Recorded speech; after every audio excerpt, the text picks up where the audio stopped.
അപ്പൊ ഓൾറെഡി ഇപ്പൊ ഒരു മരത്തിന് ഗവൺമെന്റ് കൊടുക്കുന്ന ഒരു എമൗണ്ട് 8 ലക്ഷം രൂപയാണ്. ഈ 15 വർഷം അല്ലെങ്കിൽ 50 സെന്റിമീറ്റർ ചുറ്റുള്ള മരത്തിന് കിട്ടുന്ന ഒരു എമൗണ്ട് 8 ലക്ഷം രൂപ. അപ്പോ 5 സെന്റ് ഭൂമിയിൽ 1 സെന്റ് 4 നടാൻ പറ്റുള്ളൂ. അപ്പൊ 20 അപ്പൊ 5 സെന്റ് 20 ഉണ്ടായി. അപ്പൊ 20 × 8 ലക്ഷം 1,60,00,000 രൂപയാണ് ഇപ്പൊ നമ്മുടെ ഗവൺമെന്റ് ഇന്ന് തന്നുകൊണ്ടേക്കുന്നത്. പക്ഷെ ഇതിന്റെ ഏറ്റവും വലിയ അഡ്വാൻറ്റേജ് എന്താണെന്നറിയാം? 1980-കളില് 1 കിലോ ചന്ദനത്തിന് 20 rupees 20 രൂപ ഉണ്ടായിരുന്നുള്ളൂ. ഇത് 1990 200 രൂപ. ഇത് 2008 അത് 3000 രൂപ. ഇപ്പൊ 2024 പ്രൈസ് വരുന്നത് 20,000. അതായത് 1980 ഈ പറഞ്ഞ ഇത്രയും പേര് വെച്ച് നോക്കുമ്പോ 1000 മടങ്ങ് വില വർധനവുണ്ട്. അപ്പൊ ഗവൺമെന്റ് കണക്കൂട്ടിൽ വരുന്ന 10 വർഷത്തിനുള്ളിൽ 20,000 രൂപ ഇപ്പൊ ഉള്ള മരത്തിന് 1 ലക്ഷം രൂപ വരെ 1 കിലോ ചന്ദനത്തിന്. അങ്ങനെ വരുമ്പോ ഒരു മരത്തിന് 20 മുതൽ 25 ലക്ഷം രൂപ വരെ പ്രൈസ് വരും. ഓക്കെ, അപ്പൊ നമുക്ക് എന്തായി? ഇപ്പൊ കിട്ടുന്ന ഈ 1,60,00,000 രൂപ ഒരു പക്ഷെ 4 കോടി 5 കോടിയിലേക്ക് എത്തും. ഓക്കെ, മാത്രമല്ല നമ്മുടെ പ്രോപ്പർട്ടി അവിടെ ഉണ്ട്. 15 കൊല്ലം കഴിഞ്ഞു 5 കോടി കിട്ടി അല്ലെങ്കിൽ 4 കോടി കിട്ടി. കൊടുത്ത പൈസക്കുള്ള പ്രോപ്പർട്ടി അന്നേരം തന്നെ നമ്മുടെ പോക്കറ്റിലുണ്ട്.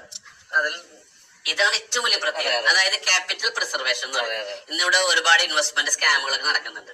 പക്ഷെ അവിടെ എന്താണ്? ഞാൻ പറയാണ്, സാർ 1 ലക്ഷം മുടക്കിയാൽ 5 കൊല്ലം ഞാൻ 10 ലക്ഷം രൂപ തരാന്ന് പറയണം. അപ്പൊ സാർ എന്ത് ചെയ്യും? ഓക്കെ അല്ലെ, ഇവിടെ അതാണ് നടന്നുകൊണ്ടിരിക്കുന്നത്. പക്ഷെ 1 മുടക്കിയ 10 കിട്ടുമെന്ന് പറയുമ്പോ ആദ്യം ചിന്തിക്കേണ്ട 10 മുലക്കല്ല, എന്റെ 1 സേഫാണ്. 1 സേഫ് ആയിട്ടുള്ള കളി മതി അല്ല. അപ്പൊ എന്തായി? 1 സേഫായി. കാരണം എന്താ? നമുക്ക് ആധാരം കൈ കിട്ടി, ബാക്കി എന്ത് കിട്ടിയാലും ബോണസാണ്. അപ്പൊ അത്തരത്തിലുള്ള പ്രൊജക്ട് ആണ് നമ്മളോട് സേഫ് ആണ്.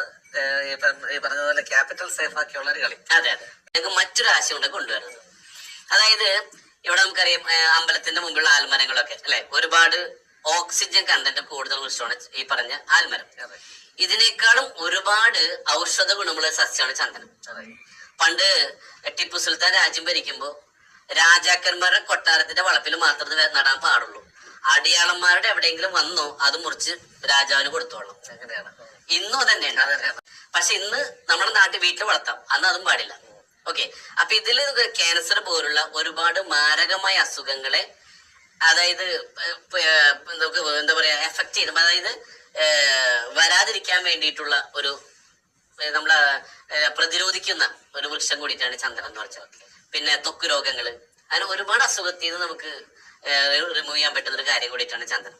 അപ്പൊ ഞങ്ങൾ ഇപ്പോൾ പുതിയൊരു പ്രൊജക്ട് എടുത്ത് തുടങ്ങിയെന്ന് വെച്ച് കഴിഞ്ഞാൽ സാറ് പറഞ്ഞ പോലെ തന്നെ 15 കൊല്ലം കാത്തിരിക്കേണ്ട. അതായത് ഇപ്പൊ അടുത്ത പുതിയ പ്രൊജക്ട് ഞങ്ങൾ തുടങ്ങി 5 ഏക്കറിലാണ്. ഇതിന്റെ ഗുണം എന്ന് വെച്ചാൽ ഈ 5 ഏക്കറിനെ ഞങ്ങൾ ഇതേപോലെ തന്നെ മുറിക്കുന്നു. അതിൽ 90 പ്ലോട്ടാക്കി തിരിച്ചിട്ട് അതില് 4 സെന്റില് ചന്ദനം നടുള്ളൂ. അപ്പൊ 1 സെന്റില് 4 പറ്റുള്ളൂ. അപ്പൊ 4 സെന്റില് 16. ബാക്കിയുള്ള 1 സെന്റ്, ആ 1 സെന്റിൽ ഒരു 500 സ്ക്വയർ ഫീറ്റിന്റെ ഒരു കോട്ടേജ് പണിയാണ്. മഡ് ഹൗസ് എന്ന് പറയുക, മഡ് മിക്സർ സംഭവമാണ്. ഇതിൽ തന്നെ ഒരു ബെഡ്റൂം, ഒരു ചെറിയ കുട്ടികൾക്ക് എടുക്കാനുള്ള ഒരു ഏരിയ, പിന്നെ മറ്റേ ബാത്റൂം സൗകര്യങ്ങള്, പിന്നെ ഒരു പ്രൈവറ്റ് സ്വിമ്മിംഗ് പൂൾ, അതും നല്ല ഡീപ്പായിട്ട് നീന്തി തുടിക്കാൻ പറ്റിയ സെറ്റപ്പിലുള്ള, അതും പ്രൈവസിയാണ് കംപ്ലീറ്റ്. ഇത് 90 കോട്ടേജിലുണ്ട്. ഓക്കെ, സ്വിമ്മിംഗ് പൂൾ എല്ലാ കോട്ടേജും മതി.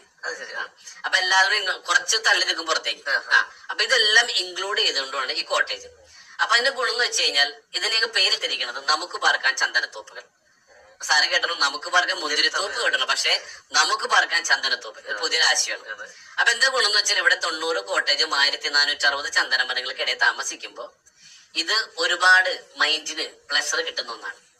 ഓക്കെ, അപ്പൊ ഞങ്ങളിത് വിദേശീയരെ ആകർഷിക്കാൻ വേണ്ടിയിട്ട്, നിങ്ങൾക്ക് അറിയാലോ ഇപ്പൊ വയനാട് സംബന്ധിച്ച് ടൂറിസം മേഖല സ്തംഭിച്ച് നിൽക്കാണ്. അപ്പൊ വയനാടിനെ ഒന്ന് കൈപിടിച്ച് ഉയർത്തുകയും ചെയ്യാം. അതോടൊപ്പം തന്നെ ഈ ഇന്നോവേറ്റീവ് ആയിട്ടുള്ള പ്രൊജക്ട് ലോകം മുഴുവൻ ഞങ്ങള് പ്രചരിപ്പിക്കാനുള്ള ആശയം കൂടിയിട്ടാണ്. എനിക്കൊന്ന് നമ്മളെക്കാൾ കൂടുതൽ വിദേശികൾക്ക് ചന്ദനത്തിന്റെ ഇത് അറിയാം. തീർച്ചയായിട്ടും അതെ, തീർച്ചയായിട്ടും നമ്മൾക്കാണ് പിന്നെയും ഇതിനെ കുറിച്ച് അറിവില്ല. ഇവിടെ ആകെ ചന്ദനം എന്ന് പറയുമ്പോൾ നെറ്റിമത്തോടുള്ള ചന്ദനം മാത്രമേ ഇവർക്ക് അറിയുള്ളൂ. പക്ഷെ ഇതുകൊണ്ട് ഇപ്പൊ ഒരു സാൻഡൽവുഡിന്റെ സോപ്പ് ഉണ്ട്, മൈസൂർ സാൻഡൽ സോപ്പ്, 3000 രൂപ. അപ്പൊ ഞങ്ങളിപ്പോ പുതിയ ആശയം എന്ന് വെച്ച് കഴിഞ്ഞാല് ഈ ഒരു കോട്ടേജിന് ഞങ്ങൾ റെന്റ് കണക്കാക്കിയിരിക്കുന്നത് 20,000 രൂപ സ്റ്റാർട്ടിംഗ് പ്രൈസ്, 20,000 രൂപ റെന്റ്. അപ്പോ ഒരു ആളൊരു കോട്ടേജ് വാങ്ങുകയാണെങ്കിൽ ഇതിന് പ്രൈസ് ഇട്ടിട്ട് 60 ലക്ഷം രൂപയാണ്. അപ്പൊ ഈ 60 ലക്ഷം രൂപയ്ക്ക് സാറ് തന്നു കഴിഞ്ഞാല് നേരത്തെ 15 ലക്ഷം രൂപ 5 സെന്റ് ഭൂമി 20 ചന്ദനമരയാണ്. ഇതേ സമയം ഇവിടെ ഈ 5 സെന്റ് ഭൂമിയിൽ ഒരു കോട്ടേജും അതിൽ 16 ചന്ദനമരങ്ങളും 5 സെന്റ് ഭൂമിയും കൂടെ 60 ലക്ഷം രൂപ. ഇത് വാങ്ങിക്കഴിഞ്ഞാൽ ഗുണം എന്ന് വെച്ചാൽ ഞങ്ങൾ തന്നെ റെന്റ് ഔട്ട് ചെയ്തുതരാം. അപ്പൊ എന്താ ഗുണം എന്ന് വെച്ച് കഴിഞ്ഞാല് 20,000 രൂപ ഇന്റെ 30 ദിവസം എന്ന് പറയുമ്പോൾ 60 ലക്ഷം രൂപ, അല്ല 6 ലക്ഷം രൂപ ഒരു പെർ മന്ത് റെന്റ് കിട്ടി. അപ്പൊ അതായത് ഒരു കൊല്ലം 72 ലക്ഷം രൂപ. ഇതിന്ന് ചെറിയ സർവീസ് ചാർജ് ഞങ്ങൾ എടുത്ത് ഏകദേശം 60 ലക്ഷം രൂപ ഒരു വർഷത്തിനുള്ളിൽ റിട്ടേൺ കിട്ടാവുന്ന രീതിയിലാണ് ഞാൻ പ്ലാൻ ചെയ്തിട്ടുള്ളത്. പക്ഷേ ചിലപ്പോ 20-30 ദിവസം പോകണമെന്നില്ല. അപ്പൊ ഞങ്ങൾ പറയാനെന്ന് വെച്ച് കഴിഞ്ഞാല് 5 ദിവസം വാടകയ്ക്ക് പോയാൽ പോലും, വെറും 5 ദിവസം പോയാൽ പോലും 1 ലക്ഷം രൂപ റിട്ടേൺ. 20 ഇൻറ്റു 5 ദിവസം 1 ലക്ഷം രൂപ. പിന്നെ ഇതിൽ 16 മരങ്ങളുണ്ട്. അതിൽ നിന്ന് നിയറസ്റ്റ് ഒരു 4 കോടി രൂപ. ഓക്കെ, അപ്പൊ 5,80 ലക്ഷം രൂപ ഏറ്റവും ചെറിയ കണക്കിൽ പോലും ഈ കോട്ടേജിൽ ഇൻവെസ്റ്റ് ചെയ്ത ഒരാൾക്ക് 15 കൊല്ലം കൊണ്ട് റിട്ടേൺ കിട്ടുകയും ചെയ്യും. ഇത് മന്തിൽ കിട്ടും. ഏത് റെന്റ് മീൻസ് ഈ പറഞ്ഞ മിനിമം ഏറ്റവും കുറഞ്ഞ എമൗണ്ട് പ്ലസ് സാൻഡൽവുഡ് വേറെ. അപ്പൊ എവറി 15 ഇയർ സാൻഡൽവുഡിന്റെ റിട്ടേണും കിട്ടും, കോട്ടേജിന്റെ റിട്ടേൺ മന്ത്ലിയും കിട്ടും. ബാക്കി എന്തുണ്ട്? ക്യാപിറ്റൽ എമൗണ്ട് എപ്പോഴും സേഫ് ആയിട്ട്. ഏതൊരു ഇൻവെസ്റ്റ്മെന്റിനേക്കാളും വരുമാനവും ഉണ്ട്, സേഫ് സോണാണ് അല്ലെ. പക്ഷെ എന്റെ 60 ഇല്ല. എന്നാൽ അതിന് എങ്ങനെയാണ് പിന്നെ എനിക്കുള്ള ഓപ്ഷൻ? ഓക്കെ, അപ്പൊ ഞങ്ങള് നേരത്തെ പറഞ്ഞു സാധാരണക്കാരായിട്ടുള്ള ജനങ്ങളെ എങ്ങനെ സമ്പന്നരാക്കാം, ഇതാണ് ഞങ്ങളുടെ ആശയം. അപ്പൊ പക്ഷെ ഇപ്പൊ അതിലേക്കാണ് പോകുന്നത്. അപ്പൊ ഈ 15 ലക്ഷം ചെയ്യാനുള്ളവർക്കുള്ളതല്ല ഈ. തീർച്ചയായിട്ടും. അപ്പൊ ഈ 15 ലക്ഷം 60 ലക്ഷം കയ്യിലില്ലാത്തവർ എന്ത് ചെയ്യും? അപ്പൊ ഈ പറഞ്ഞതിന് ഒരു ടച്ചും വരുന്നില്ല. അപ്പൊ ഞങ്ങള് ഈ ലാൻഡ് 15 ലക്ഷം രൂപയ്ക്ക് വാങ്ങാൻ റെഡി ക്യാഷ് ഇല്ലാത്തവർക്ക് ഞങ്ങൾ കൊടുക്കുന്ന അടുത്തൊരു ഓപ്ഷനാണ് ഇത്. EMI ആയിട്ട് വാങ്ങാം. ഒരു തരത്തിൽ ഡൗൺ പേയ്മെന്റ് വേണ്ട. 15,000 രൂപ വെച്ച് മന്ത്ലി അടക്കാം, 100 മാസം പലിശ വേണ്ട, വിത്തൗട്ട് ഇൻട്രസ്റ്റോട് കൂടി വാങ്ങുകയും ചെയ്യാം. ഇതില് 2 ലക്ഷം രൂപ ആകുമ്പോ സാധാരണ നമ്മള് കരാർ എഴുതല്ലോ ഭൂമിക്ക്, അതേപോലത്തെ കരാർ എഴുതി കൊടുക്കുകയും ചെയ്യും. 2 ലക്ഷം രൂപ ആകുമ്പോ ഈ ഭൂമിക്ക് സർവേ നമ്പർ വെച്ച് ഇവർ കൊടുത്തു, ഇവരെ ഭൂമിയൊക്കെ ഞങ്ങൾ കൊടുക്കണം. അതിൽ പ്ലാന്റേഷൻ തുടങ്ങുകയും ചെയ്യും. അപ്പൊ ഒരു 10 കൊല്ലം കഴിയുമ്പോൾ എന്തായി? അപ്പോഴൊരു പൈസ അടച്ച് കഴിയുന്നുള്ളൂ. അപ്പോഴത്തേക്കും അതില് ഏകദേശം മുറിക്കാനായിട്ടുള്ള ചന്ദനമരം ഉണ്ടാവുകയും ചെയ്യും. അപ്പൊ സാധാരണക്കാരെ സംബന്ധിച്ചാൽ എന്താണ്? ഇപ്പോഴേ മുതൽ തുടങ്ങി വെക്കാം, നമ്മളുടെ കൂടെ സഞ്ചരിക്കാം, നമ്മുടെ കൂടെ യാത്ര ചെയ്യാം. അതെ, ഇതൊരു ഓപ്ഷൻ. അതായത് 5 സെന്റ് ഭൂമി വാങ്ങാനുള്ള. ഇത് അതേസമയം പെട്ടെന്ന് റിട്ടേൺ കിട്ടാനുള്ള കോട്ടേജ് 60 ലക്ഷം വേണ്ട, അതും ഒരു ഓപ്ഷൻ കൊണ്ടുവന്നിട്ടുണ്ട്. അതായത് ഇപ്പോ സാറിന്റെ പരിചയത്തില് സാറിന്റെ ടീമില് 60 പേരുണ്ടെന്ന് വിചാരിച്ചു. എല്ലാവരുടെ കയ്യിൽ നിന്ന് 1 ലക്ഷം രൂപ വെച്ചിട്ട് സാറിന് എന്ത് ചെയ്യാം? ഇതൊരു LLP ആയിട്ട് രജിസ്റ്റർ ചെയ്ത് കൊടുക്കും, ഒരു ക്ലസ്റ്റർ പോലെ. അതെ, ഒരു കമ്മ്യൂണിറ്റി. അപ്പൊ ഈ 60 പേരെ പേരിൽ ഫോട്ടോ ഒക്കെ വെച്ചിട്ട് നമ്മള് അതേ പുൽപ്പള്ളി രജിസ്റ്റർ ഓഫീസിൽ നിന്ന് 60 പേരെ പേരിലും ആധാരം രജിസ്റ്റർ ചെയ്ത് കൊടുക്കണം. അപ്പൊ എന്തായി? ഈ ഇതിന്റെ അവകാശം 60 പേർക്കായി. അപ്പൊ 60 പേർക്കും ഇതിന് പാർട്ട്നേഴ്സ് ആയിട്ട് മാറി. അപ്പൊ എന്താ ഗുണം എന്ന് വെച്ച് കഴിഞ്ഞാല് എത്ര വാടക കിട്ടുന്നോ അത് 60 ആയിട്ട് ഭാഗിച്ച് മന്ത്ലി ഡിവിഡ് തരും. അപ്പൊ എന്തായി? 1 ലക്ഷം രൂപയുള്ള ആൾക്കും ഒരു പാടുണ്ടാവും. ഇപ്പൊ സാറിന്റെ 15 ലക്ഷം ഉണ്ട്, പക്ഷെ സാറിന്റെ ബന്ധുവിന്റെ കയ്യിൽ 10 ലക്ഷം ഉള്ളൂ, വേറെ എല്ലാം 5 ലക്ഷം ഉണ്ട്. എങ്ങനെയാലും കുഴപ്പമില്ല, അത് അതിനനുസരിച്ചുള്ള ഡിവിഡൻഡ് അത് നമ്മുടെ അക്കൗണ്ടിൽ കിട്ടുകയും ചെയ്യും. അങ്ങനെയും ഇതിനെ കൊണ്ടുപോകാൻ പറ്റും. അപ്പൊ എന്തായി? ചെറിയൊരു എമൗണ്ട്. അപ്പൊ അടുത്തൊരു ഓപ്ഷൻ, ഈ 15,000 കയ്യിലില്ല, 1 ലക്ഷം കയ്യിലില്ല. അപ്പൊ എന്ത് ചെയ്യും? അപ്പൊ ഞങ്ങള് തമാശ രൂപേണ പറയാറ്, വിറ്റോ, എന്ത് നിങ്ങളുടെ ഭൂമി വിറ്റിട്ട് ഇത് മേടിച്ചോ. അപ്പൊ ചോദിക്കും, ഞങ്ങൾ താമസിക്കുന്ന ഇവിടെ വിൽക്കാൻ പറ്റുമോ? വേണ്ട, ഞങ്ങളെ ഭൂമി വിറ്റോ. നിങ്ങളെ ഭൂമി വിൽക്കല്ല കുഴപ്പമുള്ളൂ, ഞങ്ങളെ ഭൂമി വിറ്റ് കഴിഞ്ഞാലും ഇതിൽ നിന്ന് നല്ലൊരു പേ ഔട്ട് ഞങ്ങൾ ചെയ്യുന്നുണ്ട്. ഓക്കെ, സാധാരണ കൂട്ടിവെച്ചാൽ 2-3 പ്ലോട്ട് കൊടുത്തു കഴിഞ്ഞാൽ മതിയാകും. തീർച്ചയായിട്ടും. സാധാരണ റിയൽ എസ്റ്റേറ്റിലെ ബ്രോക്കറേജ് 2%, 3% ഉണ്ട്. ഞങ്ങളിത് 10 to 20%. ഓക്കെ, അപ്പൊ എന്താ ഗുണം എന്ന് വെച്ച് കഴിഞ്ഞാല് ഇത് സെല്ല് ചെയ്ത് കഴിഞ്ഞാലും അല്ലെ, നമ്മ ഇങ്ങനെ പറയാ, നിങ്ങൾ സ്ട്രഗിളിങ്ങിലാണോ, നിങ്ങൾ എന്ത് ചെയ്തിട്ടും ഡെവലപ്പ് ആവുന്നില്ലേ, നിങ്ങൾ അതിനൊറ്റ കാര്യം ചെയ്യാറുള്ളൂ, ബിസിനസ് ചെയ്യാ, സെല്ല് ചെയ്യാ അല്ല. അപ്പൊ എന്തോരും എന്ത് വിൽക്കണം? എന്തും വിൽക്കണം. അപ്പൊ എന്ത് ചെയ്യാ? ഞങ്ങളുടെ കയ്യിൽ 28,000 പ്ലോട്ട് ഉണ്ട്, നിങ്ങൾ പിടിച്ചോ. ഓക്കെ, ഇത് ഞങ്ങളുടെതാണെന്ന് പറയണം, നിങ്ങളുടെതാണെന്ന് പറഞ്ഞു, എന്നിട്ട് നിങ്ങൾ വിറ്റോ. അങ്ങനെയും ഇത് വാങ്ങുകയും ചെയ്യാം, ഒരു റെഗുലർ ഇൻകം ആയിട്ട് നിങ്ങൾക്ക് ഇത് മാറ്റുകയും ചെയ്യാം. അപ്പൊ ഒരു പ്ലസ് പോയിന്റ് ഞങ്ങൾ കൊടുക്കുന്നുണ്ട്. ഇപ്പൊ എക്സാമ്പിള്, സാറിന്റെ കയ്യിൽ വാങ്ങാൻ പൈസ ഇല്ല. അപ്പൊ സാർ എന്ത് പറയണം? കുറച്ച് പേരെ ചൂണ്ടിക്കാണിച്ചു തരും. എക്സാമ്പിൾ, സാർ 10 ആൾക്ക് വിറ്റു. അപ്പൊ സാറ് 10 ആൾക്ക് വെക്കുമ്പോ ഏറ്റവും കുറഞ്ഞത് 5 ലക്ഷം സാറിന് കിട്ടി. ഓക്കെ, 30 ആൾക്ക് വിറ്റാലോ 30 ഇൻറ്റു 50,000 വെച്ച് 15 ലക്ഷം. അപ്പൊ എന്തേ സാറിന് ഒരു പ്രോപ്പർട്ടി സ്വന്തമായല്ലോ. ഇനി അത് സ്വന്തമാവുകയും ചെയ്ത് സാർ അത് കണ്ടിന്യൂസ് പ്രോസസ് ആയിട്ട് കൊണ്ടുപോകാം. മാത്രമല്ല, ഈ 30 ആൾക്ക് കിട്ടുന്ന ഒരു എമൗണ്ടിൽ നിന്ന് മെച്ചൂരിറ്റി സമയത്ത് ഇതിൽ നിന്ന് 2% സാറിന് കിട്ടും. ക്ലിയർ ആയോ? അതായത് നമ്മൾ തമ്മിൽ എഗ്രിമെന്റ് ഉണ്ട്. സാറിന് എത്ര കിട്ടുന്നോ അതിൽ നിന്ന് 5% കമ്പനിക്കുള്ളത്. എക്സാമ്പിൾ, സാറിന് 15 കൊല്ലം 5 കോടി കിട്ടി. കണക്ക് പ്രകാരം 5% ഞങ്ങൾക്ക് തരാം, 25 ലക്ഷം രൂപ. ഈ 25 ലക്ഷം രൂപയിൽ നിന്ന് വിറ്റാക്കുള്ളത് 2%. നമ്മുടെ ബ്രോക്കറേജ് അതുപോലെ തന്നെ അത് വേറെ ഉണ്ട്. അപ്പൊ എന്ത് പറ്റി? ഒരാളേന്ന് കിട്ടിയ അങ്ങോട്ട് 10 ലക്ഷം രൂപ 30 ആക്കി വിറ്റു. 30 × 10 ലക്ഷം 3 കോടി രൂപ. അപ്പൊ എന്ത് കിട്ടി? 3 കോടി രൂപ അതും കിട്ടി, പ്ലസ് നമുക്കൊരു പ്രോപ്പർട്ടി ഫ്രീ ആയിട്ട് കിട്ടി. ഓക്കെ. മാത്രമല്ല ഞങ്ങളോടൊപ്പമുള്ള യാത്ര അത് കണ്ടിന്യൂസ് ആയിട്ട് പോകുമ്പോ അത് ഒരു റൊട്ടേഷൻ ആയിട്ട് പോകുന്നു. അതിൽ 30 പേര് റഫർ എടുത്ത് സാറിന് നല്ലൊരു ഇൻകം. ഈ ആട് തേക്ക് മാഞ്ചിയം പോലുള്ള ഒരുപാട് കള്ള പ്രശ്നങ്ങൾ അല്ലെങ്കിൽ ഈ പറഞ്ഞ പോലെ എന്താ തട്ടിപ്പ് കഥകളുടെയും വാർത്തകളുടെയും ഇടയിലാണ് നമ്മൾ ഈ പറഞ്ഞ കാര്യം അങ്ങോട്ട് അവതരിപ്പിക്കുന്നത്. ആദ്യത്തെ ഒരു വർഷത്തോളം ആളുകൾ എന്ത് പറയാ, ഇത് പഴയ ആട് തേക്ക് മാഞ്ചി. പക്ഷേ നമ്മള് ഒറ്റ കാര്യം ഞാൻ പഠിച്ചെന്ന് വെച്ചാൽ ഇന്നോവേറ്റീവ് ആയിട്ടുള്ള എന്തെങ്കിലും കൊണ്ടുവന്നാലാണ്. അതായത് നമ്മൾ ചെയ്തുകൊണ്ടിരിക്കുന്ന കാര്യം തന്നെ ചെയ്തുകൊണ്ടിരുന്നാല് കിട്ടിക്കൊണ്ടിരിക്കണേ കിട്ടുള്ളൂ. ചെയ്യാത്ത കാര്യങ്ങൾ ചെയ്താൽ കിട്ടാത്ത കാര്യം കിട്ടും. നമ്മളിപ്പോ സാറിന് ഇപ്പൊ ചെയ്യുന്ന കാര്യത്തിൽ 10 കൊല്ലം മുന്നോട്ട് പോയാലും എന്ത് വ്യത്യാസം അല്ലെ? അപ്പൊ ഒരു ഡിഫറെന്റ് ആയിട്ട് ചിന്തിച്ചു. പക്ഷെ ഡിഫറെന്റ് ആയിട്ട് എന്ത് ചെയ്യുമ്പോഴും ജനങ്ങൾ സ്വീകരിക്കുക അറിയാല. ഇപ്പൊ ഇവിടെ കാസർഗോഡ് തിരുവനന്തപുരം പുതിയ റോഡ് വരുന്നുണ്ട്. ആദ്യം എത്ര പേര് എതിർത്തു അല്ലെ? കമ്പ്യൂട്ടർ വന്നു, എതിർത്തില്ലേ അല്ലെ? വികസന വിരോധികളായിരുന്നു. അതെ അതെ, തീർച്ചയായിട്ടും.